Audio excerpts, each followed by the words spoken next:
May mga ilang katanungan sa akin na before daw ako nagka-CKD, ano daw ang aking lifestyle. Habang sinasagot ko yan, samahan niyo ako mag-prepare ng aming dinner, ginisang mais with ampalaya leaves. Before ako magkaroon ng CKD, nakapag-work ako sa food factory at meron doon night shift at day shift. Pag day shift, wala naman akong ginagawa, natural lang napapasok. Tapos pag night shift, ayan, may ginagawa ako para maging alive ako sa gabi at di ako antukin. Sikreto kayo, may inom ako ng energy drink at saka kakain ako ng chocolate. Tapos hindi ko sinusundan ng tubig. Basta yun lang ang aking inumin para maging buhay ako sa magdamag. Tapos pagka-endo ko doon sa food factory na yun, nakapasok naman ako sa isang spa. Stay in ako doon. Tapos habang nandun ako ay nag-training ako at hindi din stable ang sahod. Siyempre, training pa lang, di ba? Minsan allowance lang ang binibigay pagkain.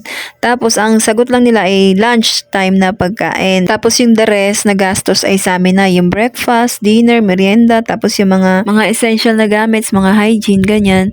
Sa amin na yun, kami may sagot nun. At dahil bago pa nga lang ako, training pa lang, kaya nagtitipid muna ako noon mga panahon na yun.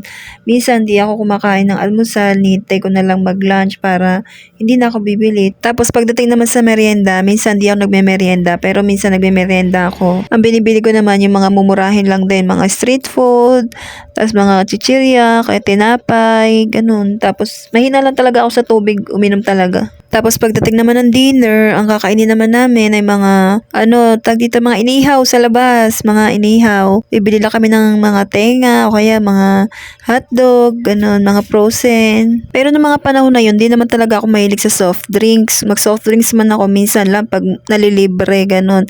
Mahina lang talaga ako uminom ng tubig. Kaya kung hindi uminom ng tubig, kahit nang dami ko na nakain, ganun nakahina uminom. Dati hindi ko alam ang importansya ng tubig, ang halaga ng tubig sa tao. Basta alam ko, iinom lang tayo. It regards kung marami o konti ang iinumin. Dahil lang nasa isip ko nun ay focus lang ako sa goal ko sa buhay. Kung ano yung gusto ko ma-achieve.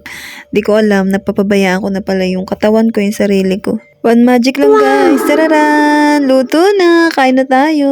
Ginisang mais with ampalaya and pork. Kaya kayo guys, lagi niyong tandaan, mas importante ang katawan, ang unahin, ang kalusugan ang unahin, bago ang lahat. Dahil ang katawan ay isa lang at di mapapalitan. Mayroon man mga surgery pero kailangan ng pera para magamot mo yun. Mabilis lang magkapera basta healthy ka. Kaya lagi kayong uminom ng water para hindi kayo matulad sa amin. Kaya laging tandaan, alagaan ang sarili para sa dialysis ay hindi mauwi. I'm your Jellica, your kidney health advocate. Like and follow and share for more healthy tips.